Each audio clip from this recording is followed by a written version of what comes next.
Non. Quand on les évite, Allah nous éloigne de la pauvreté.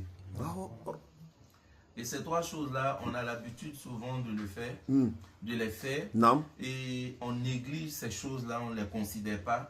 Pourtant, ce sont ces choses-là qui nous enfoncent dans la pauvreté, qu'Allah nous en épargne. Amen. Car Imam Ali karamallahu wajha dit, Non. Kadal fakru an yakuna kufran. Non. Il restait juste un peu. Non. La pauvreté allait se transformer en mécréance. Parce que quand quelqu'un est pauvre, non. La personne devient souvent envieuse. La personne devient souvent haineuse. La personne devient orgueilleuse. C'est-à-dire qu'il y a trop de choses que ça suscite en nous parce que lorsque la foi et notre degré de spiritualité n'arrive pas à supporter cette épreuve, alors ça enlève le petit degré de spiritualité ou de foi qui est en nous. La pauvreté dissipe ces choses-là. Qu'Allah nous en épargne. Alors la première chose à éviter, pour ne pas rester dans ces difficultés, c'est le sommeil. Quelqu'un qui dort permanemment. C'est-à-dire quand tu divises tes heures en 24 heures, tu as plus de moments de sommeil que de moments d'éveil. Cette personne-là va durer ou va mourir dans la pauvreté.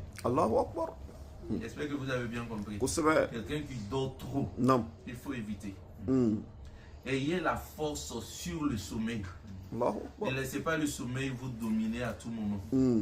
Et les soufis même disent qu'en réalité, le sommeil n'est pas... Ce n'est pas réel, le sommeil n'est pas vrai. Quelqu'un peut avoir sommeil à un stade où il n'arrive même pas peut-être à marcher. Mais lorsqu'il entend peut-être un coup de feu, où est-ce que le sommeil part? Il oublie qu'il avait sommeil. C'est que ce n'est pas réel. C'est un état. Et un autre état peut nous faire oublier cet état-là.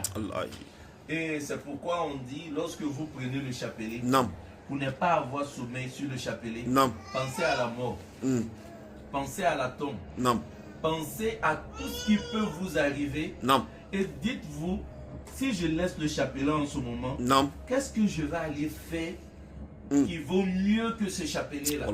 Vous allez trouver que continuer sur le chapelet vaut mieux. Alors évitez de dormir tout le temps. Mais ce qui est plus dangereux, c'est de dormir après la prière du Fajr.